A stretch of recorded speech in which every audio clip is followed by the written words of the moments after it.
All right, good afternoon, everybody. Welcome to the House Environment and Transportation for Thursday, March 6th. Our goal, we're starting at 1:01. Our goal is to finish by 4 o'clock, so folks can go to Randallstown who want to go support our speaker. So we will start with House Bill 506, Chesapeake Bay Legacy Act. I think we have the panel from the administration, so come on down.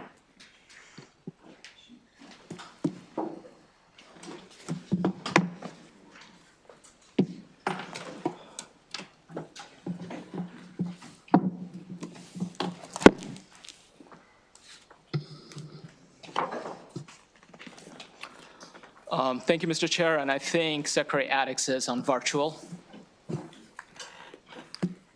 All right, good afternoon, Mr. Chair, Madam Vice Chair, and the members of House Environment and Transportation Committee. I appreciate this opportunity to testify on the Chesapeake Bay Legacy Act that reflects our shared responsibility to protect and restore Maryland's greatest natural treasure. For my record, my name is Saif Ratul. I'm Deputy Legislative Officer for Governor Moore, and it's really great to be here with all of you today to discuss all the fun things about Chesapeake Bay. So Maryland is at a turning point for the Bay's future and the industries that it supports. With Governor Moore chairing the Chesapeake Bay Executive Council, Maryland has a unique opportunity to take bold actions, accelerate restoration efforts, and reaffirm Maryland's leadership in safeguarding the vital resource. The governor's legislation proposes a comprehensive strategy to accelerate Bay restoration that is built on science and shaped by conversation with stakeholders, watermen, and conservationists to modernize the way we protect our waterways while also supporting the industries that it relies on the Bay and contribute to our economy. This is somewhat of a long bill, but I'll keep my remarks very brief.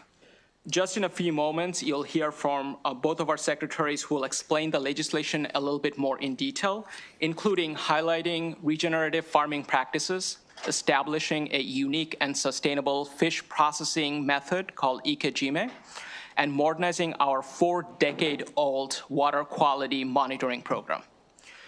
This has been a year-long process with our departments collaborating with stakeholders, farmers, watermen to identify a suite of recommendations to modernize the way we protect our waterways while supporting the industries around the Bay that contribute nearly $500 million to Maryland's economy.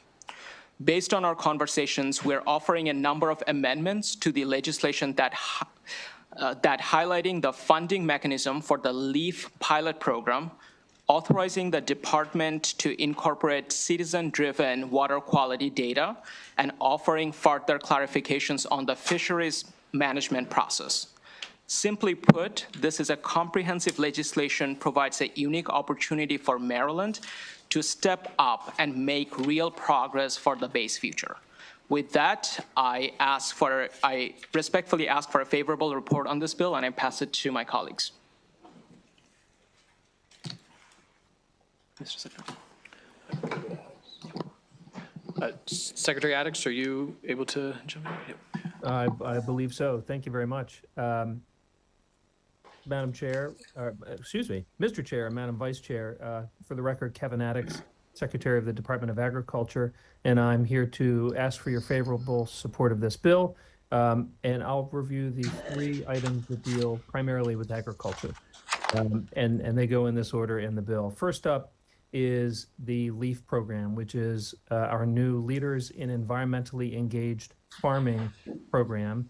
And what it is an incentive program to encourage our farmers to adopt conservation practices and a newly defined community practice suite of practices that will allow our farmers and our industry more broadly to reach greater goals much faster. And we're doing it based on a model developed with the LEED building standards for building a green building. We're adopting a scoring system such as the LEED program so that farmers will be able to engage in these practices and over time accrue essentially a score. So much like you can walk into a LEED certified building and notice whether it is LEED bronze, LEED silver, LEED gold, or LEED platinum, which correspond with the number and the intensity of practices that the builder engaged to create that building, so as will be for farming.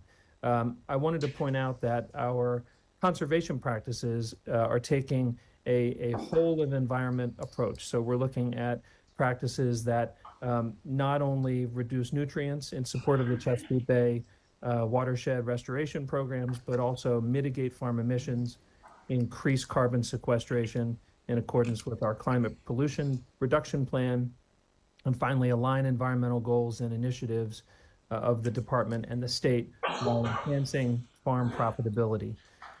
So in addition to the conservation practices, we are adding in a new definition for community practices. And these are things that in discussions with community groups and conservation groups, with farm groups, we know that we want these things on farms. We want farmers to adopt these practices, and we know that our community is better when these practices are engaged by farmers. And these include growing food, working with food banks, working with schools to engage in environmental and agricultural education, enabling new farmers to lease land on farms because farm land is not always accessible to folks who wish to farm. So being a mentor, engaging in research with universities, and so on. So we're very excited about this program. The final thing I'll mention is that we will be encouraging farmers to adopt these practices through the use of incentives. So right now, if a farmer comes to our department or comes to USDA, there are a number of incentives, and usually it comes in the form of a cash match for programs. So if you put in a grass waterway, it may be a 50% match, it may be 80%. If you put a manure storage shed in, there may be some money along with that.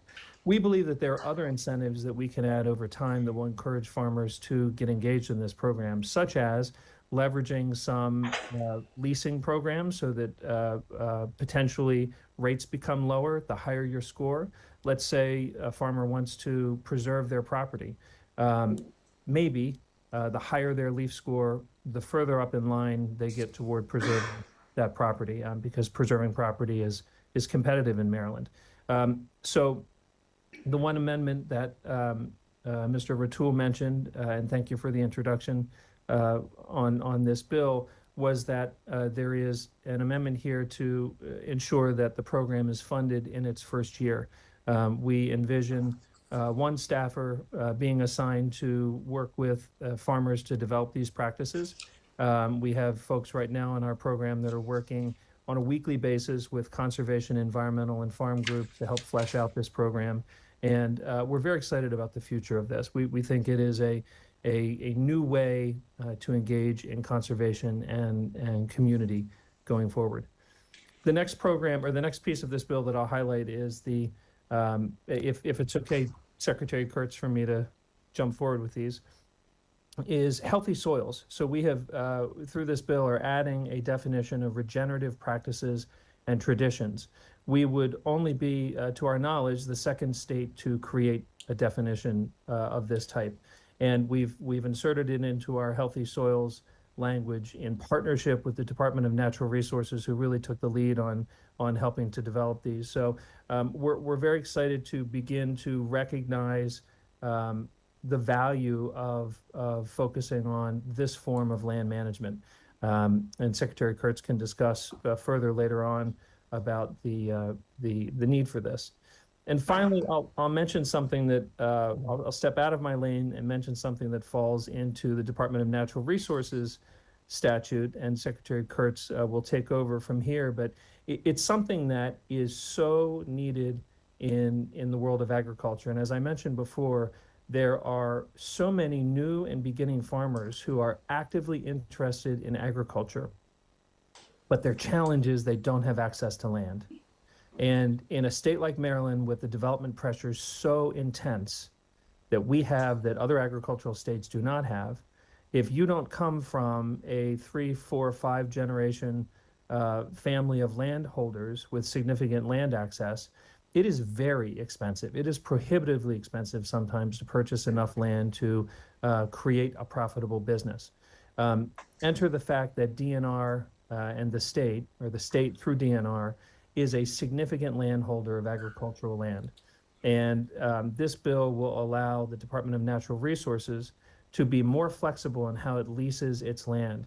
Right now, from my understanding, the leases are termed at 1 year. And if you are a large-scale commodity farmer who's picking up another 10 or 50 acres through a DNR lease, not a problem, because you can plant, you can manage it year over year. If you are a farmer that wants to engage in regenerative practices, really focus on soil quality because you're growing vegetables rather than essentially row crops, it's much more intense. There's going to be much more labor and money put into it. You're going to need the certainty of a longer-term lease. So this gives Department of Natural Resources the ability to create longer-term leases, which will be a major gain for new and beginner farmers. Committee, I urge your support of this legislation, and I will turn it over to Secretary Kurtz. Good afternoon, Mr. Chair, Madam Vice Chair, members of the subcommittee or of the committee. For the record, Josh Kurtz, Secretary of the Department of Natural Resources, and picking up. Mr. Secretary, can you pull the mic a little closer? Yep, I do this every time, Mr. Chair. Apologies.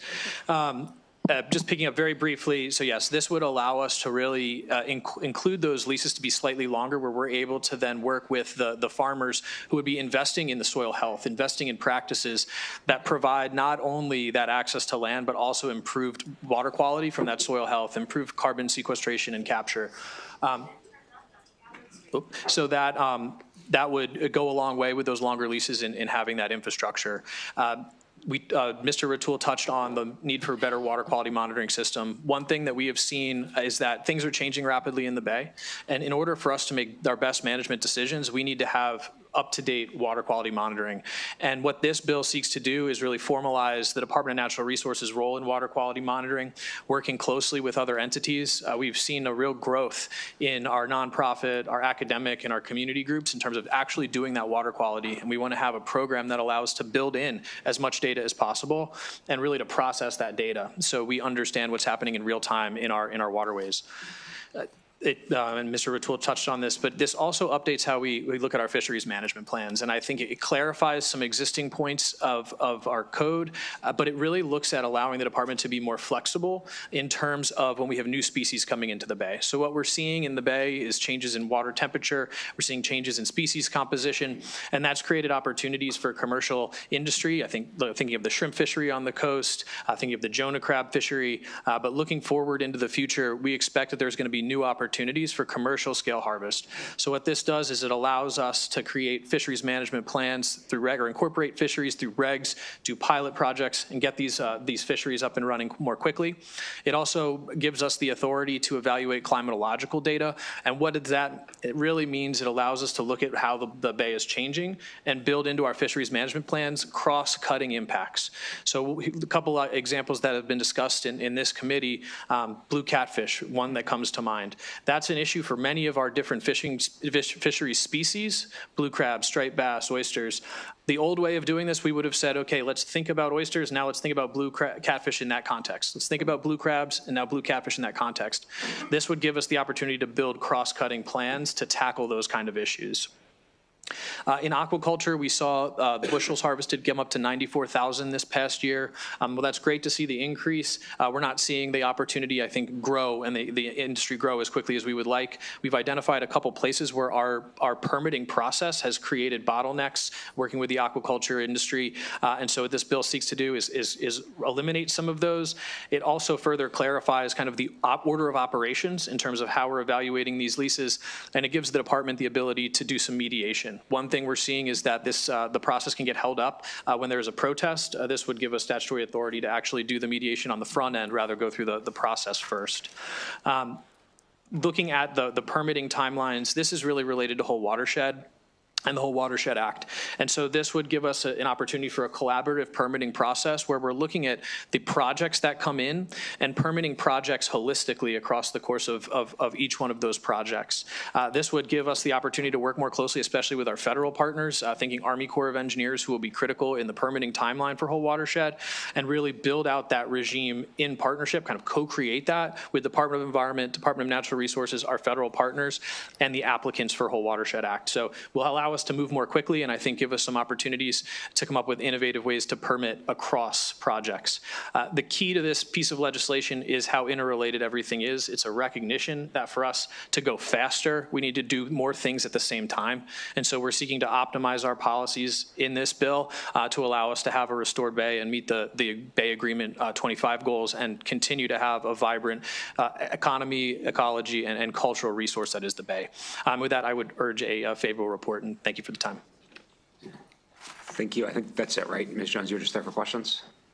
Yes, sir. Great. Any questions, Delegate Jacobs? Thank you, Mr. Chairman. First of all, I want to say thank you to SAFE for the several meetings we had discussing this bill. I mean, that 28-page bill with this many topics in there can cause a little conversation, especially on the shore. So I do appreciate the meetings that we've had and the willingness to submit, as you said, 95% of the amendments. But there are a couple things that stand out that are concerning that I wanted to bring up, and I brought it up a couple times to you on page 12 of the bill on line 5, where it says this was filing the Atlantic States Marine Fishery Commission.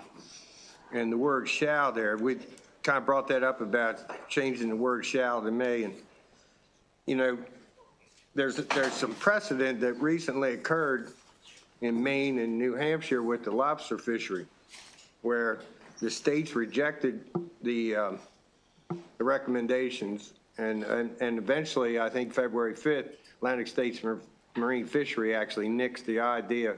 So that's part of the reason for the shall and the may question, is that I understand the shall, but we've had some concerns in the industry on many of the decisions that have been made, you know, that have really been shall decisions, and we really would like to see that flexibility there, because there is precedent and recent precedent in 2 states that are part of the membership of Atlantic States Marine Fishery. So I'm suggesting line 5 on page 12 to change the word shall to may. And the other thing, another thing that as I read the bill and read the amendments that have been included in the bill, the one thing that's occurred this year that's very concerning to many of us on the Chesapeake Bay is the ramifications of decisions that were made affecting the charter boat industry. And I don't know that they were included in any part of this conversation, putting this bill together, but their amendments have been made which made it better than the word anglers to change it over to commercial recreational fishing participants, including individuals licensed to guide fishing parties. But somewhere in there should be something about charter boats. And there should be something in this bill, this 28-page bill, to really deals with the charter boat industry, as it's been devastated. And when you have a legacy, a Chesapeake Bay Legacy Act, that's the name of this bill. I mean, charter boat industry is a legacy industry. And, you know, it really, to me, and to many that I've talked with, they're very concerned that there's an omission from that whole industry, which is really being devastated right now, that it should be included. At least some guidance from them, it's to some degree, to be part of this fishery section of this bill.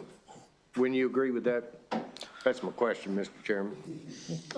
First of all, Delegate, thank you. We appreciate your partnership, your feedback as this process, you know.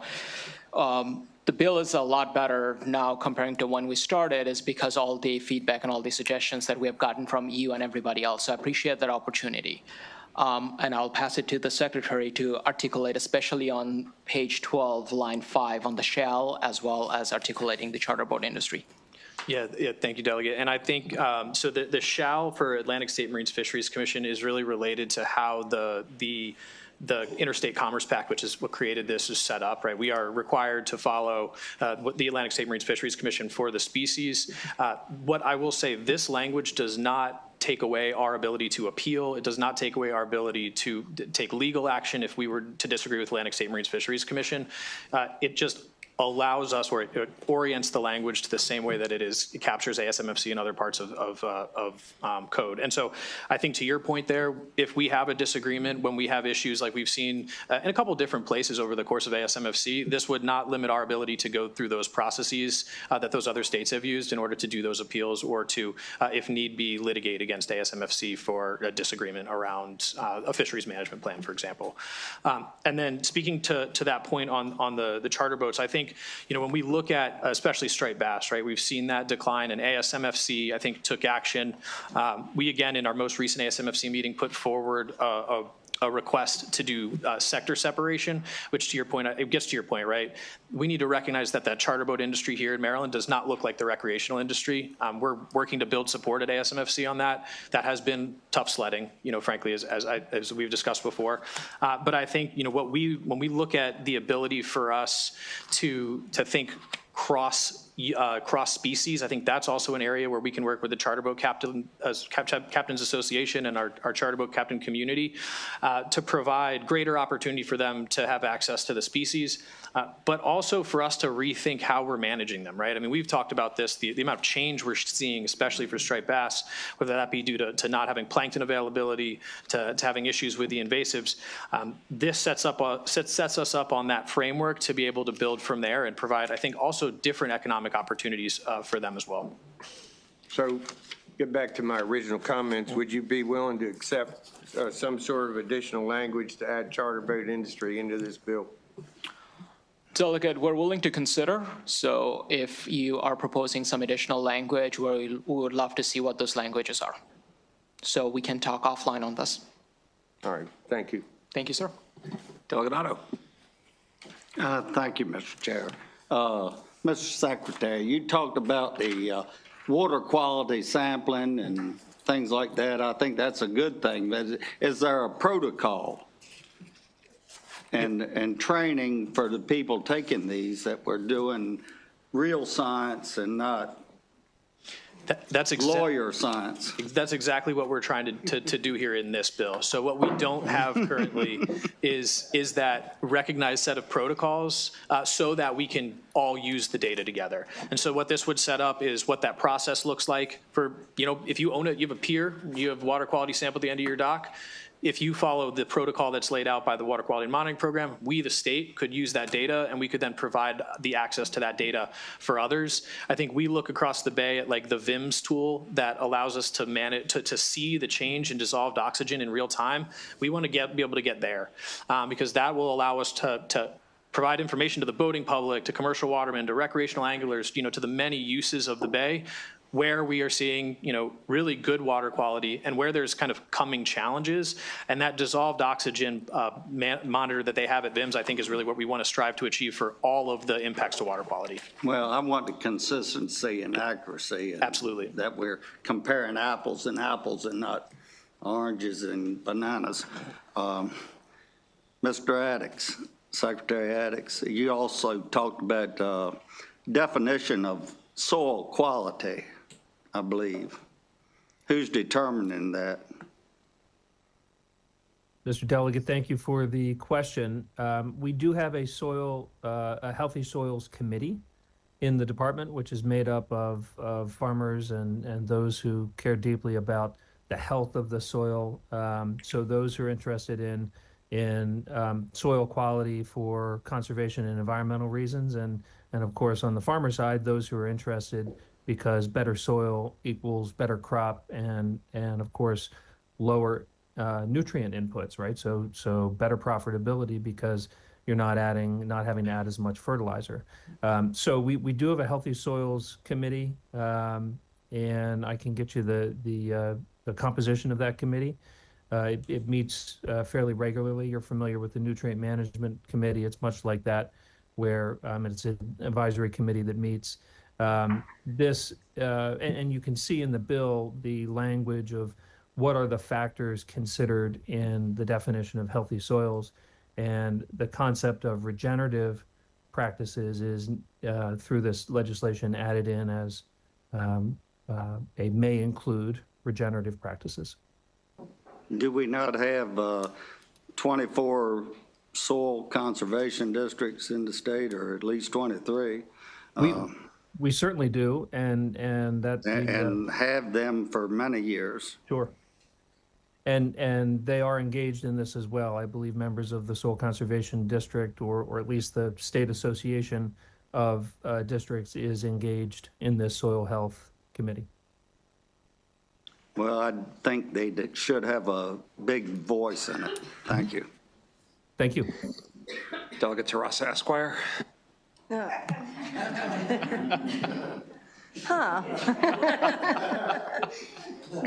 Thank you, Mr. Chairman. I'm finding myself in the odd position of agreeing with Delegate Otto on something. But I applaud the emphasis on water quality and frankly, all the interrelationship between things here. I think this is a great bill. And particularly, I like how it touched on the whole watershed. I was going to get the words from over here. The only question I had is a really quick one and sort of a little bit of a side note, but the permitting dashboard that you were talking about in terms of getting better data for, which I'm really excited to hear, is that accessible to the public? So for this particular piece related to Whole Watershed Act, so it will be built into the project development, and so it'll be a way for us to track the success of that project. So it will be public, just like the rest of the information for. And the rest of the permitting dashboard, is that a public-facing piece? If not, I can ask you offline. If you don't know, I can ask you offline. Yeah, I'll double check with my colleagues at MD because Okay. I think they manage the permit dashboard. But this would be kind of a side process, would still be publicly transparent, and it would be giving us the opportunity to really bring in the federal partners, because I think that's where, when we start talking about interrelated projects, we have the most opportunity to go faster. Great. Thank you very much for this great bill. Delegate Baylor. Thank you. Thank you, Mr. Chair. Going a little bit off Delegate Jacobs' point, I'm just curious, are there any sort of ramifications if we don't follow ASMFC guidance or what they're saying we need to implement in the state if we were to change it from a shall to a may? So the ramifications would be if we did not follow the management plans, or we far digressed from what's required of us. They have the option to go to a full moratorium if they so choose, but that would go up through the Department of Commerce. So that's how the compact is managed, goes up through the federal Department of Commerce. Great. And then one more question. Thank you. It's really exciting, I think, the reforms to the permitting process. I think that's really awesome and leaning into the Whole Watershed Act approach. But, I think we're only going to have 5 pilot projects for those specific, the permit sandboxing, I guess. So I guess more of a question would be, would you all be willing to take what you learned from those conversations and have a larger conversation about potential permitting for environmental restoration projects from what we learned from those 5 pilot projects, and potentially look statewide for if there's opportunities to implement any other reforms to our permitting process to make sure our money is going as far as it can and being used in an efficient manner? Yeah, thank you, Delegate. Our intent is to learn from the challenges and overcome those through the whole watershed pilot project process and be able to incorporate those lessons into our broader permitting process as well. Great. So short answer is yes. Thank you. Okay, I do not see any further questions for this panel, so thank you all. We have an additional panel Thank you, sir. from the administration, Ward Slackham for Oyster Recovery Partnership, and Kim Coble, Maryland League of Conservation Voters, both favorable.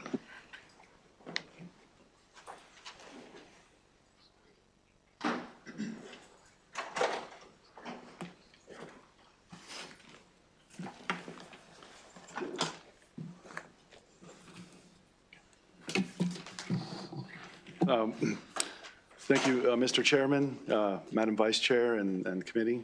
Thank you for the opportunity to come here. I am Ward Slackham, Executive Director of Oyster Recovery Partnership. I'm here to support House Bill 506, Governor Moore's Chesapeake Legacy Act. The Oyster Recovery Partnership is a 30-year-old Annapolis-based nonprofit organization that helps execute Maryland's oyster restoration agenda. working with the Department of Natural Resources, the University of Maryland Center for Environmental Science, and other partners. ORP annually plants as many as 1 billion oysters in the Chesapeake Bay on public fishing grounds and in Maryland's oyster sanctuary network. ORP is heavily involved in Maryland's fast-growing oyster aquaculture industry. In fact, in 2010, when aquaculture leasing was reinstated, ORP and its partner, UMSI's Horn Point Oyster Hatchery, developed a training program with a purpose to provide training and support to working watermen on how they could start their own aquaculture business. Over 80 watermen participated in this program, and many of those watermen are now the largest aquaculture businesses in the state. Today, there are hundreds of underwater oyster aquaculture leases in 12 Maryland counties. House Bill 506 proposes to change the state's process of leasing underwater acreage to would-be farmers. The changes add greater clarity or certainty to the process, allowing DNR to survey the leases, to mediate disputes between applicants and nearby property owners, and to better manage the data and the information required to leaseholders. These changes will simplify the leasing process and encourage more private investment in this important industry. I join our state, local, and federal partners in urging you to approve House Bill 506. Thank you.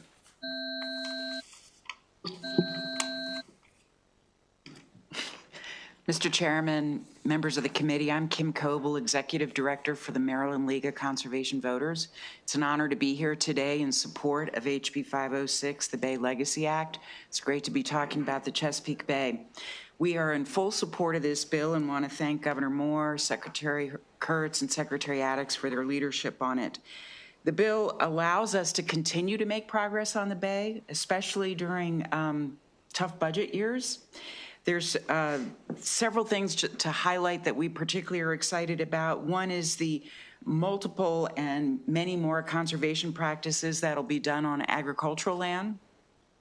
It also makes adjustments to agricultural leases and the oyster aquaculture program that we support.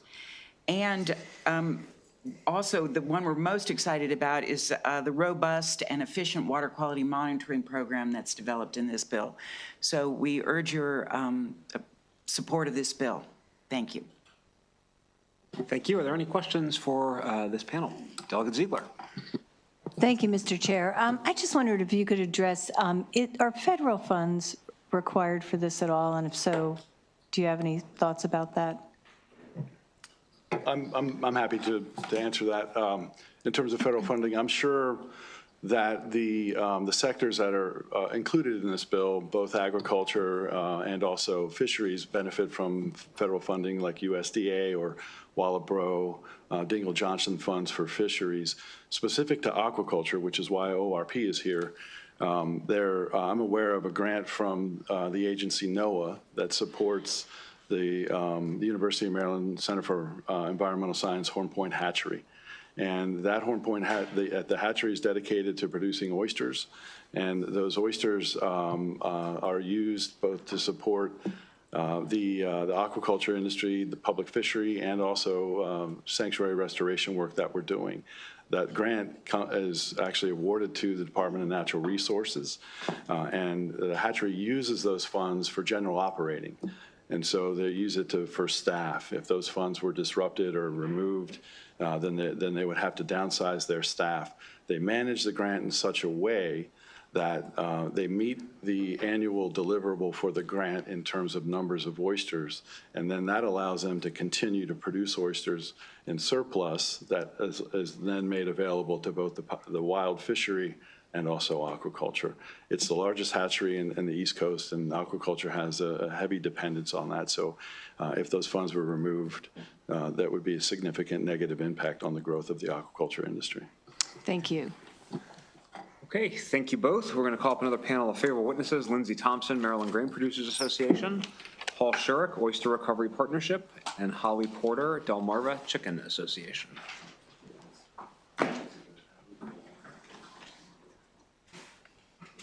Please go ahead when you're ready. Yep. Good afternoon, Mr. Chair, Madam Vice Chair, members of the committee. Lindsay Thompson here on behalf of Maryland grain producers in support of the Chesapeake Bay Legacy Act. I'm going to speak specifically to the agricultural portions of the bill. We really appreciate the Maryland Department of Agriculture and their efforts to advance voluntary conservation implementation.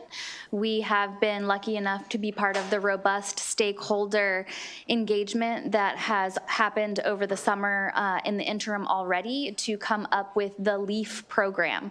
And as you heard the Secretary describe, the LEAF program includes not only voluntary conservation implementation, but also community engagement. And Maryland not only has the leaders in environmental conservation as farmers, but we also have a lot of great leaders when it comes to leadership as well.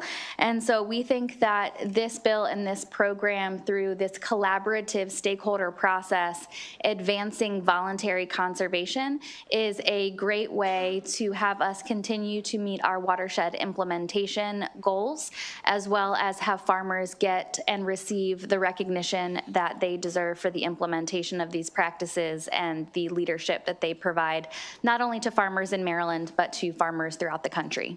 Thank you. Thank you. Good afternoon again, Mr. Chair, Madam Vice Chair, members of the committee. My name is Holly Porter. I'm the Executive Director of the Delmarva Chicken Association. We are also here today in support of House Bill 506.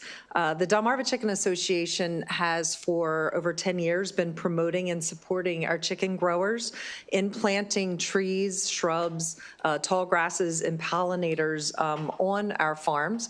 As a matter of fact, we have a full-time staff member who has been dedicated to this for a number of years. These practices are very important for good neighbor purposes, for reducing dust, odor, and for water quality benefits. However, these practices do not necessarily have a return on investment to our growers, but our growers do recognize the importance of them. And they also recognize the importance of conservation overall. So a program like LEAF would help encourage more of our growers to add practices, perhaps even using some methods or plants that are not necessarily eligible for cost share, such as miscanthus grass, which is a very fast-growing, deep-rooted woody biomass that currently doesn't qualify for cost share under USDA standards. So because of that, we strongly support voluntary conservation, and we feel that this LEAF program is one more tool that will help in expediting our water quality goals. And so we ask again for a favorable position. Thank you. Thank you very much. I see no questions for this panel. So we will call up a panel of favorable amendment witnesses. We have former Secretary Hadaway Riccio, Jeff Harrison, Talbot Waterman Association, Captain Newberry, Delmarva Fisheries Association, and Robert T. Brown, Maryland Watermen's Association.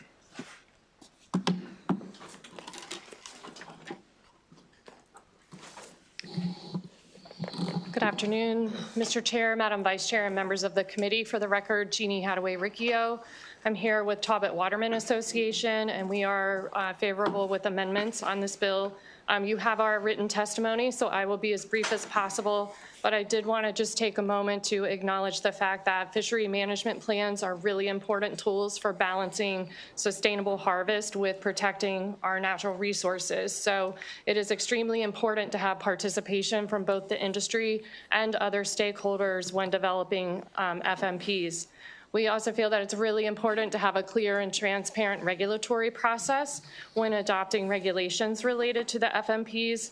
And so we really appreciate the administration working with us on the set of amendments that you have before you today that help to clarify those items. So with that, we hope that the House will favorably consider those amendments and issue a favorable report for this legislation. And we're happy to answer any questions.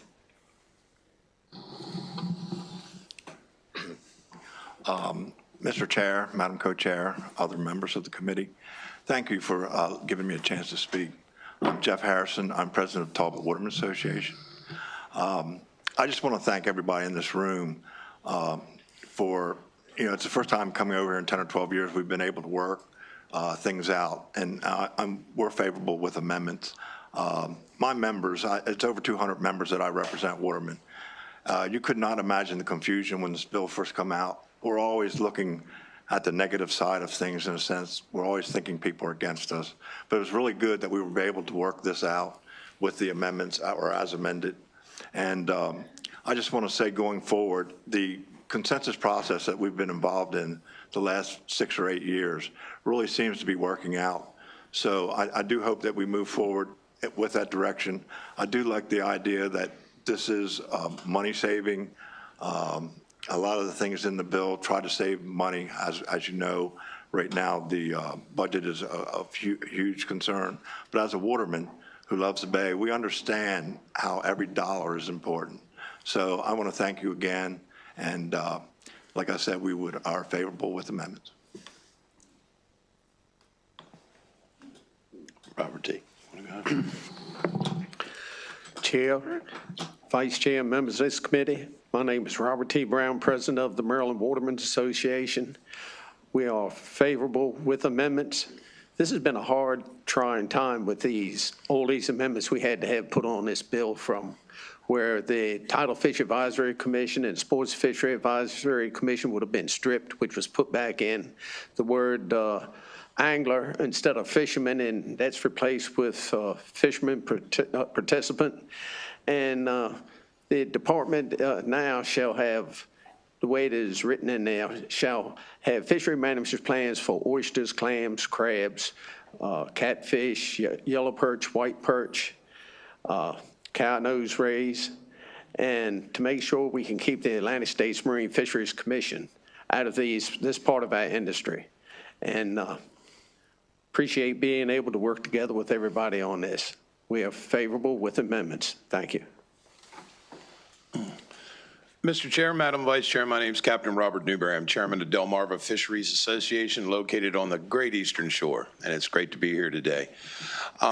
Initially, we were opposed to this bill, but through working with Mr. Rutel and Mr. Baker in the office and with ex-Secretary Hadaway, sorry, Jeannie, we've moved forward to support this bill with amendments. But to weigh on the side of caution, and I'm always one to weigh on the side of cautions, and I sent Delegate Boyce this morning. Yesterday, we filed with SCOTUS, the Supreme Court of the United States, specifically against the Atlantic States Coastal Marine Fisheries for violating our constitutional rights, Article 3, Article 5 of the Constitution and the 14th Amendment. We have been told by not only the federal court in Baltimore, but the Fourth Circuit Court of Appeals in Richmond, we have no standing. You need to sue the state of Maryland. We're not doing that. We're going after the ASMFC because Maryland constantly turns around and says, as you heard here today, that the ASMFC will put a moratorium on our fisheries through the Department of Commerce. That's not going to happen. So just be advised that we're trying to partner in a little better with the ASMFC here, but there is pending litigation. We filed yesterday. We haven't got a schedule yet, but we hopefully will be there before the 17th of May when our season starts. That's our pleading. It's in the pleading. We agree with these amendments, and Delegate Jacobs raised a really good one. I think another amendment that has to go in is the amendment for bringing the charter boats on, and I also sent Delegate Boyce this. In the water quality, and I might go over for a few seconds, bear with me. In the water quality, I think there needs to be a scale developed for pollution fining. When big companies and cities and towns and municipalities openly pollute our Chesapeake Bay, which they are doing as we speak, there is a fine applied that goes back into the funding for water quality and to assist the Maryland Department of Natural Resources. So we're favorable with amendments on this. Thank you. Any questions? Thank you very much. I do not see any questions. Appreciate you all being here. We have a few more favorable amendment witnesses, Timothy Mortis, Maryland Watermen's Association, and James Mullen, Maryland Oystermen's Association.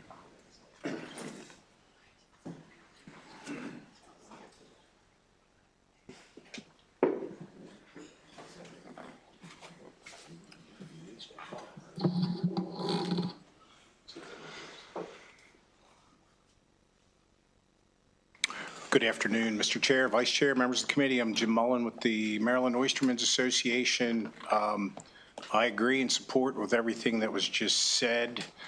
I did want to recognize Mr. Safe, and I want to recognize Secretary Kurtz and Miss Jeannie for working together offline to get the proper amendments in there that give us some comfort. And with that, everybody worked together. It was a breath of fresh air. And so it was very good to work with the governor's office, the department, and the industry. So thank you so much. Chair, Vice Chair, committee members. I'm Tim Mortis. I'm president of the Cecil Hartford Watermen's Association and second vice president of the Maryland Watermen's Association. As Mr. Mullen said, we'd like to thank everyone who worked together with these amendments.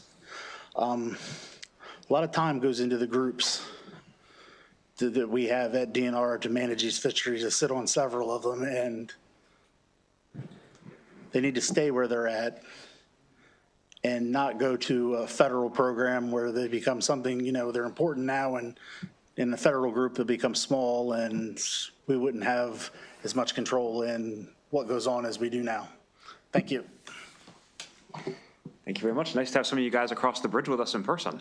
We're so used to the Zoom. Any questions? Okay, thank you. That concludes the bill hearing on House Bill 506. We're going to turn to House Bill 1124. Delegate Hutchinson on behalf of the Dorchester County Delegation, well and on-site sewage disposal activities privatization program. And if you have a panel or anything, please bring them up.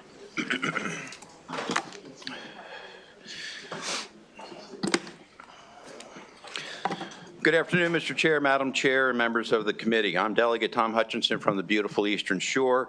As chair of the Dorchester delegation, I'm thrilled to present House Bill 1124. This is a pilot bill that only applies to Dorchester County and is presented to you today after many meetings in cooperation with MDE. In fact, there's a letter of support from MDE with amendments which we fully accept. Since being elected to office in 2022, the #1 constituent complaint I've received in my office have been service issues with the Environmental Health Office of the Dorchester County Department of Health. Permitting delays, inspection delays, communication issues, you name it, I've heard it all. Too many to not take action. We only have one environmental specialist who needs help. We have a very large geographical county which is causing a bottleneck. You will hear next from Council Vice President Detmer on the impact this has on the county. Over the last 2 years, I've met with former Secretary of Health, I've met with Deputy Secretary of Health, Dr. Kalirama, members of MDE, county officials, environmental contractors, and constituents to find a solution, because doing nothing is no longer a solution to this problem. My constituents deserve a solution. Currently, state statute allows for the privatization of perk tests. It was this statute that was the genesis of this bill, along with copying some ideas practiced from the state of Delaware, which former DNR Secretary Jeannie Hadaway-Riccio brought to my attention. The bill simply allows MDE to establish a pilot program to privatize select duties typically carried out by the environmental health specialists. And as I stated initially, MDE is supportive with friendly amendments. I think the MDE letter appropriately sums up the need for this bill, and I'd like to read a portion of it. Currently, there is a shortage nationwide of environmental health specialists, and this shortage is particularly felt in smaller and more rural counties such as Dorchester County. Inadequate environmental health specialist staffing can lead to permitting and inspection delays, poor customer service and communication, as well as additional stress on existing health department staff. A privatization pilot program with appropriate MDE oversight and guardrails could help address these challenges. The lessons learned will help inform whether to use private environmental health specialists should be considered more broadly in the future. I want to emphasize this does not eliminate the environmental health officer's position within the county. The environmental health officer in the county will still have final approval of all requests, tests, and plans submitted by the private contractors. The intent is to provide additional support at no cost to the county or to the state. The cost for paying for the private contractors would be paid for by the homeowner or the developer. So committee members, we've actually thought outside the box. We searched for a solution to a very serious problem in Dorchester County, and we partnered with MDE to develop this solution. Give us the opportunity to allow Dorchester County to lead the way to a possible effective solution to help Dorchester County grow and thrive. Thank you, and I ask for your favorable report on House Bill 1124. Chair Corman, Vice Chair Boyce, members of the committee, my name is Mike Detmer. I'm Dorchester County Council Vice President, but it's my honor to serve as a District 5 representative on the council, of whom about 90% of which would be potentially affected by this bill. Our county is large in size geographically, but only about 37% is developable. 45% of that is in critical areas, so we have to be really cognizant of how we're using it. We really struggle with having our tax base be adequate, and which impacts us in other ways, including in trying to pay for things in our budget. So it's very important to us to be able to move quickly with getting development, whether it be new construction or renovations. It's a big county, as I said, 600 plus miles of county roads. Some places are as close to Cambridge, or as far as, I should say, as God's Court parking garage, literally. So it's a lot of ground for one person to cover. There is a shortage of environmental health specialists, and an even greater shortage of environmental health specialists that Dorchester County can entice and recruit to come work for us. It is critical for us to build and improve our tax base. It'll improve the quality of life for people as they can add onto their home or make amendments to it. We have a new health officer on board with the Dorchester County Health Department that is committed to work with the council. The council has viewed this unanimously favorably. I was part of a permitting work group when I took office about 2 years ago. So this has been looked at holistically. This is a really key part of a purposeful attempt on us to streamline this and make it as efficient as possible. And I will also say that an immediate neighbor called me literally Tuesday and is being affected as we speak by this backlog that comes from just the number of people that are available. So this could be an immediate improvement to the quality of life and a big help to our county. I think that our county is a perfect test case, and we're ready to work with you to show that this is something that can be environmentally responsible and serve the people. Thank you. Good afternoon, Mr. Chair, Madam Vice Chair, and members of the committee. For the record, Jeannie Hadaway-Riccio, Vice President of Government Relations for RAL Inc.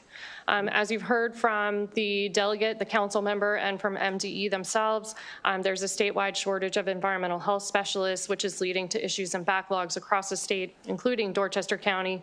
This legislation would allow qualified third-party entities to help provide a solution and support the county and the state with review of well and on-site sewage disposal activities through this proposed pilot program. The pilot program framework authorizes MDE and the county to establish safeguards and the right checks and balances to create a successful program. And working together through this, we can eliminate failing septics, we can help people obtain clean water supply, and we can build attainable and middle market housing much more quickly and much more efficiently. So with that in mind, we respectfully request a favorable report on this bill. Thank you. We have a question from Delegate Jacobs. Thank you, Mr. Chairman. Delegate Hutchinson, how do you see this pilot program actually working? Well, if you look at what Delaware has done, and keep in mind this would, the guidelines and how this would be created, it was really MDE, but in discussion, ideally we would see there would be licensed contractors who have a sanitary license that have experience in this type of work. So that would be qualification number one. So there'd probably be a list of approved contractors who a homeowner or developer could reach out to do the initial testing, site planning, any of the work that would be needed initially that the health environmental specialist would do. But in turn, then that has to then get turned into the health department, and the environmental health specialist would be required and responsible for the final approval of it. So the approval still comes back to MDE and their guide rails and guardrails that they have in place there.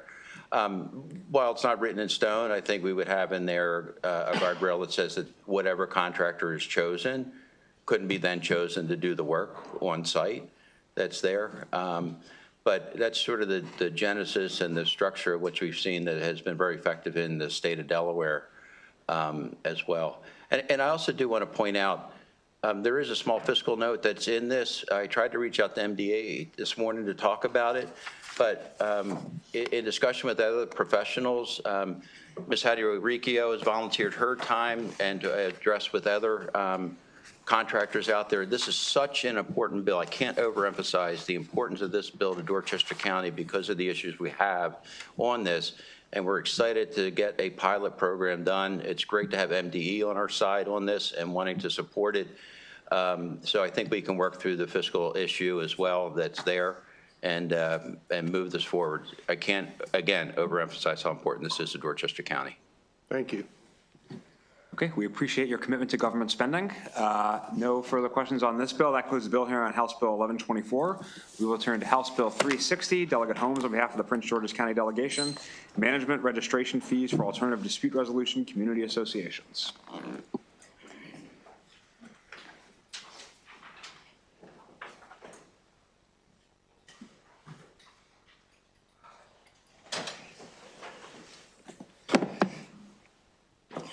Good afternoon, Mr. Chair, Madam Chair, and members of this distinguished committee. Before you right now is HB 360. HB 360 is a bill from Prince George's County, and as most of you know by now, there are two CCOCs in the state, CCOC, Commissions for Common Ownership Communities. One is Montgomery County and one is Prince George's County. This particular legislation in front of you is relevant to the Prince George's County CCOC only. Currently, the Prince George's County CCOC only has the opportunity in terms of a dispute resolution to provide to the common ownership community members and the homeowners services in terms of how they can begin to provide their dispute resolutions, but not really give them any alternative dispute process. At the end of last year, Prince George's County did extend the opportunity for those in Prince George's County to begin to have an alternative dispute resolution process. And this bill that you have in front of you is a bill that allows for the funding mechanism for that alternative dispute resolution to take place for those in Prince George's County. And just to give you some indication in terms of how this language came about, I mirrored most of this language from the Montgomery County CCOC, because most of you know I serve on both Prince George and Montgomery County. And with that, I will take questions. Thank you very much, Mr. Chair. Thank you, Delegate Holmes. Any questions on the bill? Okay, I do not see any, so that concludes Bill hearing on House Bill 360.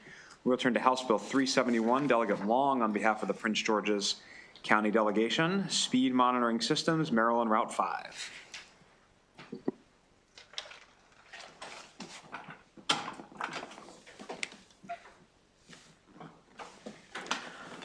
All right. Thank you, Mr. Chair, Madam Vice Chair, and distinguished members of the House Environment and Transportation Committee.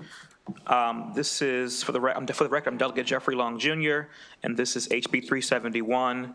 I'll spare you the testimony, but I do want to just lift up that I represent, of course, South Prince George's County, which is including Maryland 5, which has been a very dangerous highway likened to 210. We've had several fatalities. We've had several individuals lose their lives on Maryland 5. And so this dangerous corridor with a long history of excessive speeding, reckless driving, and most tragically preventable accidents, the stretch of road has seen far too many crashes, resulting in injuries, fatalities, and devastation for families in our community. And so support for this legislation is overwhelming. Constituents from across Prince George's portion of District 27B have made their voices heard, calling for action to improve safety on Route 5.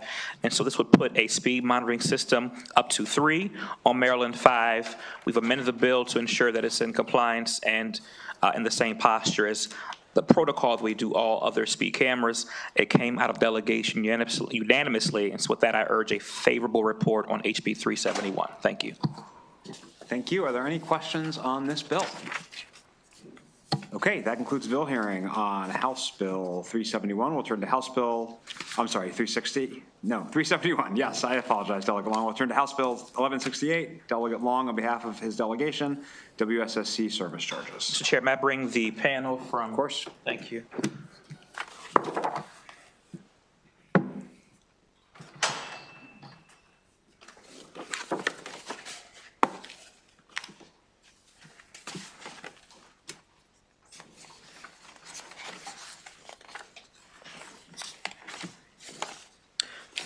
Thank you, Mr. Chair. Again, for the record, Delegate Jeffrey E. Long Jr.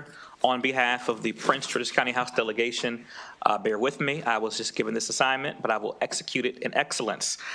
So this bill came out of delegation favorable. As amended, this bill authorizes the minimum or ready-to-serve charge to include an infrastructure investment component, and also authorizes the WSSC to create customer classes with any given meter size for the minimum or ready-to-serve charge. And I have a panel here that can take any additional questions. With that, I ask for a favorable report, and it's also supported again by county within our particular processes by the Montgomery County House delegation. Thank you.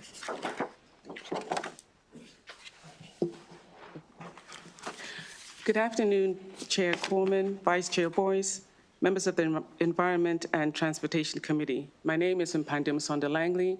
I'm the Customer Service Deputy Director at WSSC Water, and I'm here to testify in support of HB 1168, Washington Suburban Sanitary Commission Service Charges. WSSC Water requests this legislation to authorize the Commission to establish customer classes based on meter size. Rather than authorizing customer classes broadly as originally introduced, this bill was amended to focus on the Commission's ability to distinguish fixed fees between residential and commercial customers of the same size meter. WSSC Water is one of the few water utilities nationwide that cannot tailor rates or fees based on customer class.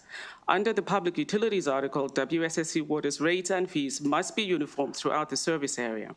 Therefore, WSSC Water cannot distinguish between residential, commercial, or industrial customers for billing purposes. Establishing customer classes has the potential to provide more equitable fees and rates.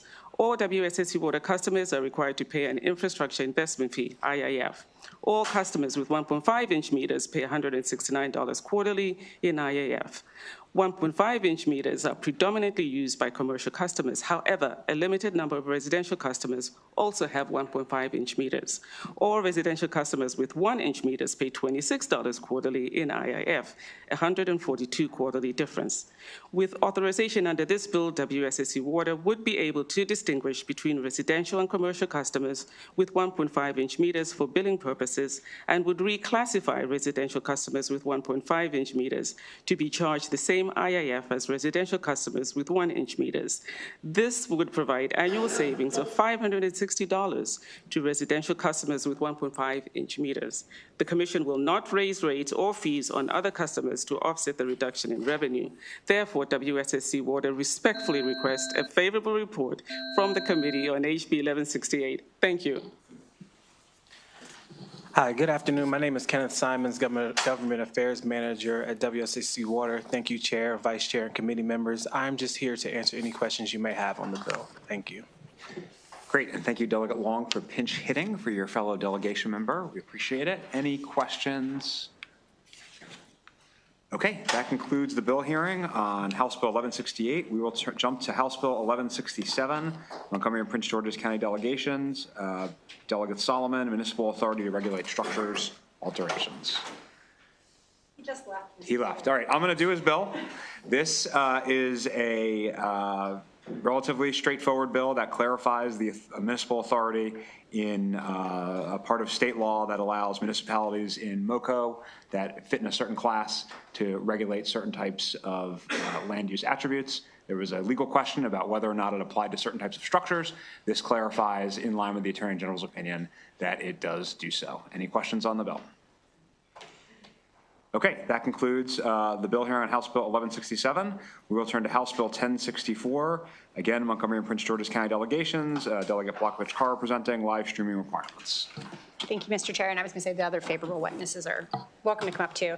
So for the record, Delegate Julie Blokovich-Carr here to present House Bill 1064. This is a bill from the Montgomery County and Prince George's County delegations that we reported out favorably with an amendment that the committee already has on Mr. Chair. The other favorable witnesses are.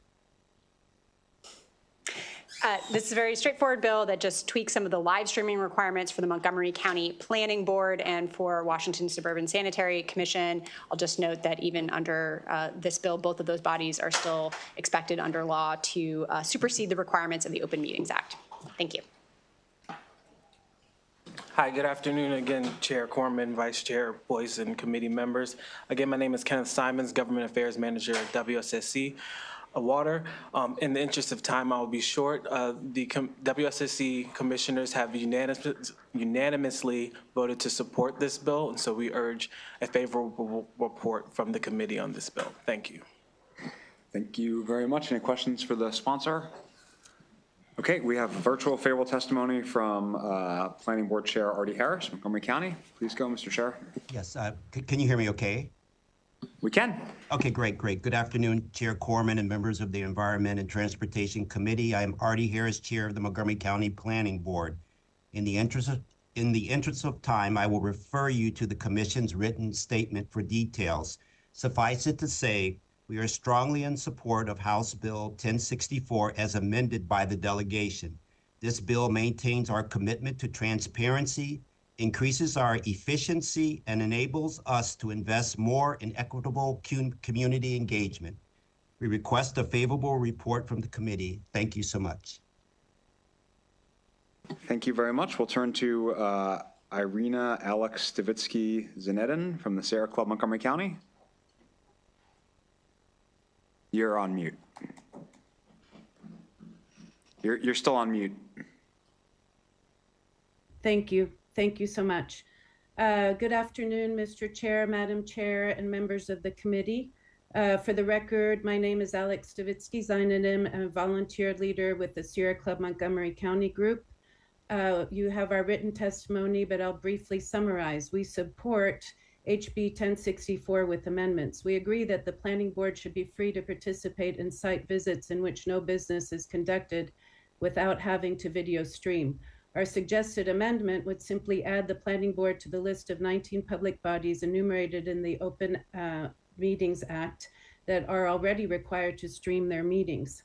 Section 3307 in the General Provisions article was crafted by Senator Kagan and Chair Coleman over the years through a series of bills. That section includes important transparency provisions such as requiring final agendas and meeting packets to be posted 48 hours in advance, and requiring prompt approval of minutes and prompt posting of those minutes. We have concerns about Planning Board practices that limit the ability of the public to participate. The following: the Planning Board is in the habit of making last-minute agenda changes on the day before the meeting, on the day of the meeting, or even during the meeting.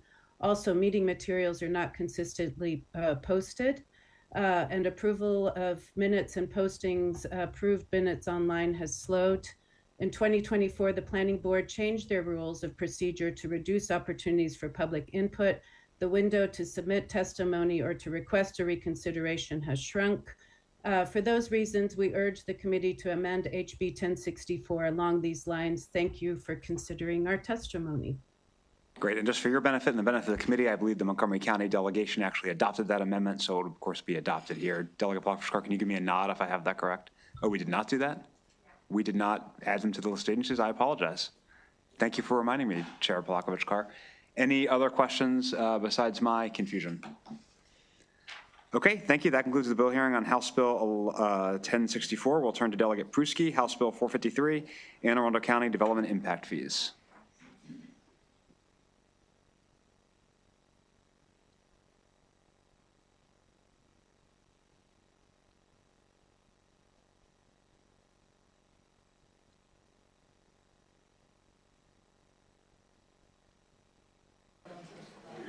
Okay, thank you.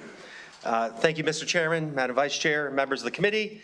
Once again, Delegate Andrew Pruski here introducing HB 453, Environment Anne Arundel County Development Impact Fees. For the purpose of HB 453, the intent is to repeal certain limitations on Anne Arundel County Council's authority to grant fee exceptions and fee credits against development impact fees and generally relating to development impact fees in general for the county. HB 453 is important because it gives more flexibility to the Anne Arundel County Council to decide whether there are conditions for granting those exemptions or credits in order to align the county's impact fee structure with development goals.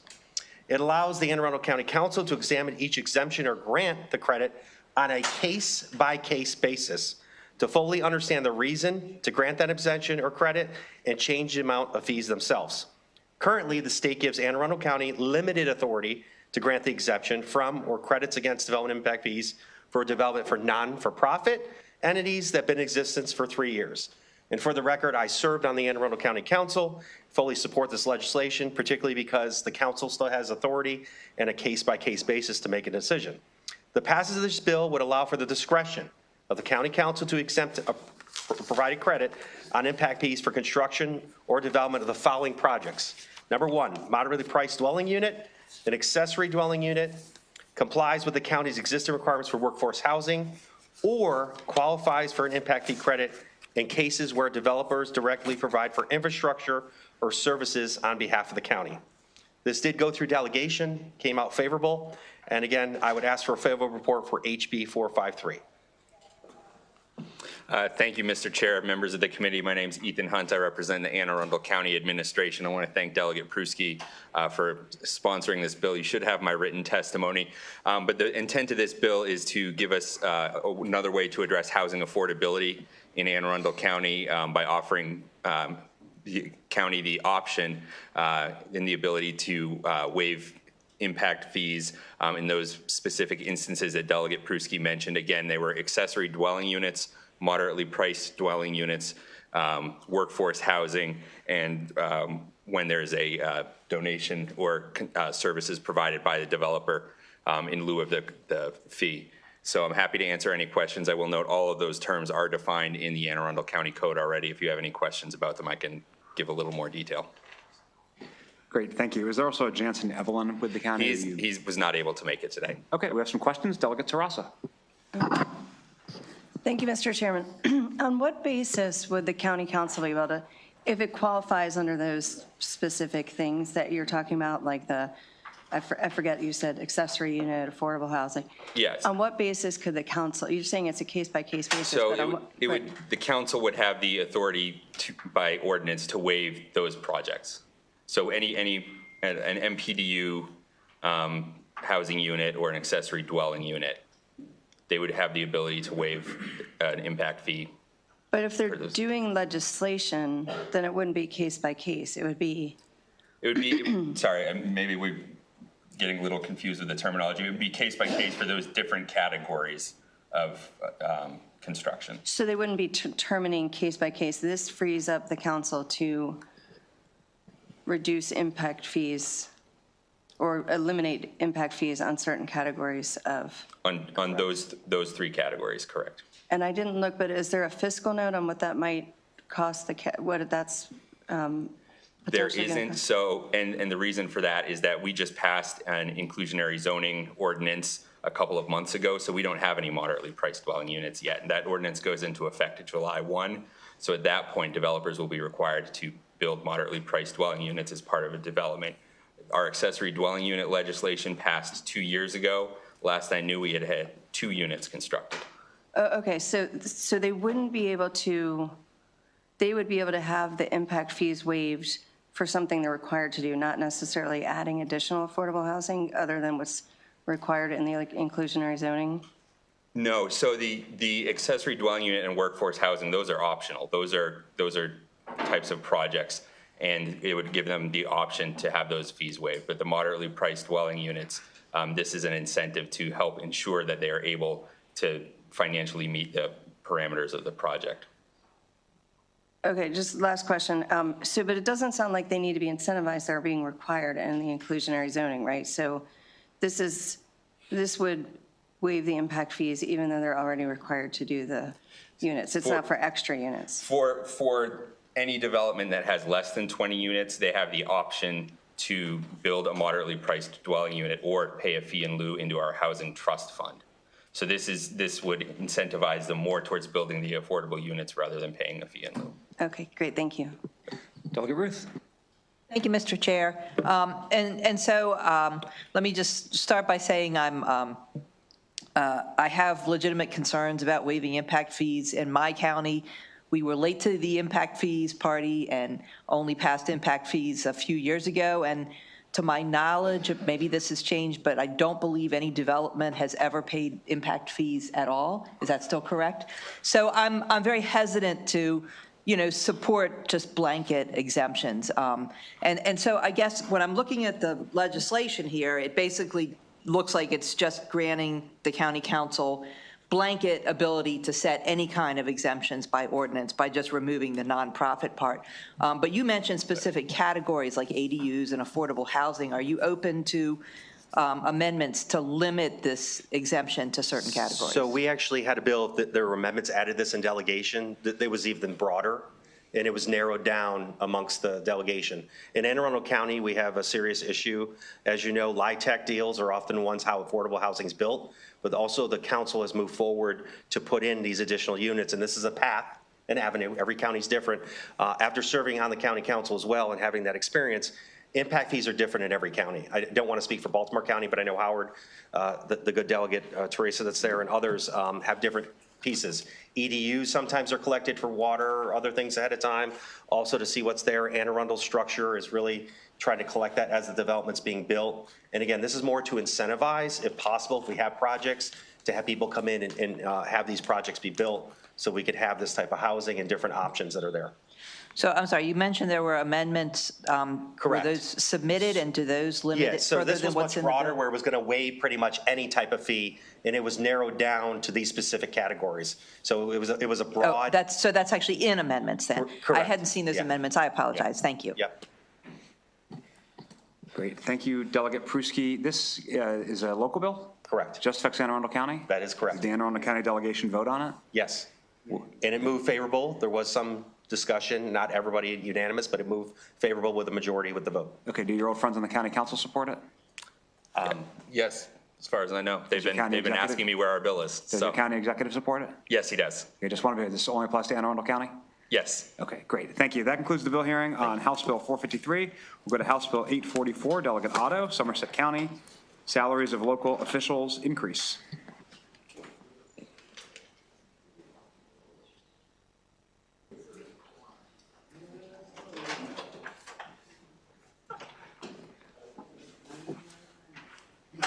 Thank you, Mr. Chair. These are local bills that I have here before. And as the Somerset County Delegation Chair, I assured the vote was unanimous for these. I am Delegate Charles Otto, District 38A's representing the County of Somerset. And this is a local bill. We have a commission form of government. We have not chosen to have automatic raises to the county government salaries and sheriff and all. And this bill, HB 844, raises the salaries based on the budget projections and all that the county brings forward. So I'd ask for a favorable report of the bill. Any questions for the sponsor of the bill? Okay, that concludes Bill House Bill 844. We'll turn to House Bill 967, Somerset County Code of Public Local Laws 2025 edition legalization. Again, Charles Otto, representing District 38A, Somerset County delegation. This bill formalizes the actions that have been taken since 2017, I think was the last year we did it because of COVID and this, that, and the other, into the code. Because we're a commission form of government, we do that periodically to make it happen. I think this is the third or fourth time that I've presented this type of legislation. I ask for your favorable report. We have a question from Delegate Naraki. Mr. Chair, this is important. Delegate, what was the vote in delegation on this bill? It was unanimous. It was unanimous. Okay, thank you. Okay, that concludes the bill hearing on House Bill 967. We'll go to House Bill 1195, WSSC legislation. I will present this. This is a local bill. There are a number of amendments from the delegation that are, of course, not on the HB yet. I hope the committee will adopt them. This bill was unanimous out of both delegations, Montgomery and Prince George's County. This bill bolsters oversight by placing the Montgomery County Director of Environmental Protection as one of Montgomery County's members of the WSSC. It does not make any change to the Prince George's County side of the commission. That's up to them. It improves WSSC sustainability by setting requirements for an every 5-year long-range comprehensive financial plan with stress testing. It requires a report on ad valorem taxes, the exact language around which still negotiating with WSSC. requires WSSC to post more of their information and reports online, make some reforms to the legislatively established WSSC Inspector General that we all created a number of years ago, sets the General Assembly's intent that WSSC switch to fixed period billing. Right now they have a regular billing, meaning some bills are for 3 months, some are for 6 months. I once got a bill for 9 months. It pushes for improvements to the high bill adjustment system that WSSC has in place, but in order to protect their financial situation, this just makes it reporting. It doesn't alter the high bill adjustment system as it currently exists yet. It improves WSSC operations, hopefully, via an Inspector General review of a number of topics that are important to WSSC. It requires a third-party study of certain WSSC governance issues. It also has some language in there related to a horse farm in Montgomery County that WSSC owns for potential use as a wastewater treatment facility. I am still working with WSSC on exactly the final fate of that language, so hope to have for the local government subcommittee a final product next week that takes account of any concerns that any stakeholders have. With that, happy to answer any questions on this wonderful piece of legislation. Delegate Otto. There's no hunting on Sunday on this horse farm, is it? No, not in Montgomery County, that's for sure. Any other questions? Okay, there are some witnesses signed up to testify on this bill. I think they're all from WSSC, so they can come on up and present their testimony.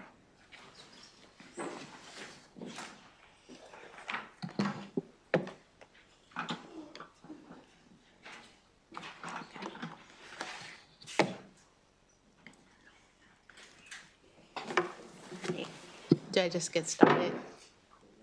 Okay, thank you. Good afternoon, Chair Corman, Vice Chair Boyce, and esteemed members of the Environment and Transportation Committee. I'm Keisha Powell, General Manager of WSSC Water. Thank you for the opportunity to testify on House Bill 1195. I'm joined by Commission Chair T. Eloise Foster, Commissioner Regina Speed-Boss, the Inspector General, and members of Team H2O. We deeply value our relationships with the Maryland General Assembly, our Montgomery and Prince George's County elected officials and customers, as well as the trust that has been placed in us. Since January 2023, with the support of our commissioners, we have been focused on improving service delivery, operational efficiencies, reliability and resilience, customer affordability, and strong financial performance. It is within this context that I highlight where we are on key issues of the legislation. The Commission executes long-range planning scenarios for its operating and capital budgets and obtains an independent audit of our financial statements. We engaged an independent financial advisor to provide recommendations for an updated comprehensive financial plan and long-term management strategy as part of our fiscal year 25 work plan. We are committed to ensuring customers who experience high bills are effectively engaged and bills are received timely. A preliminary review of high bill complaints revealed a need for significant process adjustments and a need to identify elevated consumption more immediately. We look forward to providing the detailed report of findings and recommendations. We welcome and will support the review of the Commission's operations and practices in consultation with DLS and the OIG. This information will be shared as required and published online. An independent review of asset management and capital improvement planning have been completed. We appreciate you, Chair Corman, working with WSSC Water on additional amendments to the ad valorem tax and Avenel provisions. We thank you for your leadership and collaboration on the comprehensive legislation.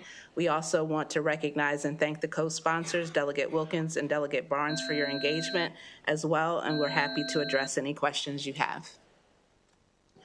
Great. Are these folks just reinforcements? Yes. Great. Okay. Well, thanks for being here. Our CFO is to my left, our Deputy Director of Customer Service, and the Inspector General, Reimer, and our commissioners are here. Great. Well, we appreciate you all being here. Any questions? Okay. Thank you all very much. Thank you, Chairman. That concludes the bill hearing on House Bill 1195 and all the bill hearings for today, but we have subcommittee announcements for Monday. Go ahead, Madam Vice Chair.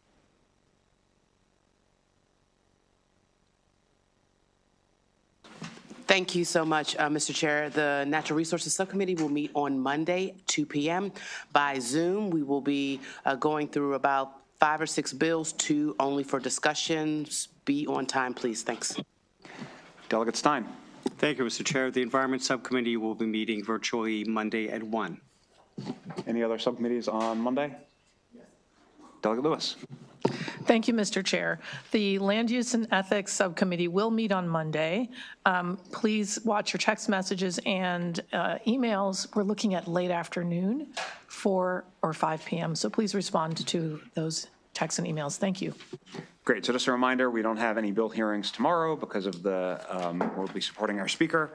And we will have a voting session next Tuesday, sometime around bill hearings and various floor sessions. So keep an ear out for that. Thank you all very much. See you later.